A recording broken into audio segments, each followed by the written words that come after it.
আতঙ্ক ছড়াচ্ছে বিরল হান্টা ভাইরাস।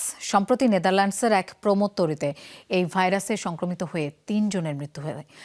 বিশেষজ্ঞদের দাবি, এই ভাইরাসে আক্রান্তদের শরীরে সাধারণ ফ্লুর মতো উপসর্গ দেখা দেয়, যে কারণে রোগ নির্ণয় অনেকটা কঠিন হয়ে পড়ে। হান্টা ভাইরাসে আক্রান্তদের মৃত্যু ঝুঁকিও প্রবল। অন্যদিকে নির্দিষ্ট চিকিৎসা না থাকায় বাড়িয়েছে জটিলতা। মূলত ইঁদুরবাহিত একটি রোগ হান্টা ভাইরাস। অসুস্থ ইঁদুরের মূত্র কিংবা লালার সরাসরি সংস্পর্শে এলে এতে সংক্রমিত হওয়ার শঙ্কা থাকে। কোনো কোনো ক্ষেত্রে এই ভাইরাস মানুষ থেকে মানুষে ছড়াতে পারে, তবে এটি ছোঁয়াচে নয়।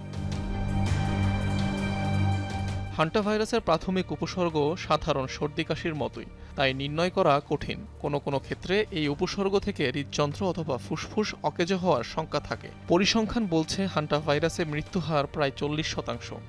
So for the viruses that cause the cardiopulmonary syndrome, there's no hanta virus সংক্রমণের প্রাথমিক লক্ষণগুলো ফ্লুর মতোই। মাথা ও শরীরে ব্যথা এবং হজমে সমস্যা হয়। এরপর খুব দ্রুত শ্বাসকষ্ট দেখা দিতে পারে চরম ক্লান্তিও। এমনকি খুব দ্রুত মৃত্যু হতে পারে রোগীর। cardiac chandron, a couple of consortiums called Prometheus and Provident.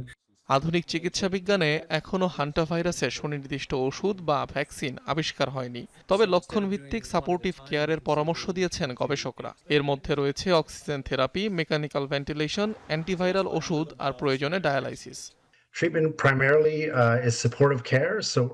দুর্ভাগ্যবশত ভাইরাস জনিত রোগের কোনো নির্দিষ্ট টিকা নেই, কোনো নির্দিষ্ট অ্যান্টিভাইরাল ওষুধও আবিষ্কার হয়নি। এর চিকিৎসা মূলত সহায়ক পরিচর্যার উপর নির্ভরশীল, অর্থাৎ উপসর্গ দেখা দিলে দ্রুত হাসপাতালে যেতে হবে। নির্দিষ্ট কোনো চিকিৎসা পদ্ধতি বলতে কিছু নেই।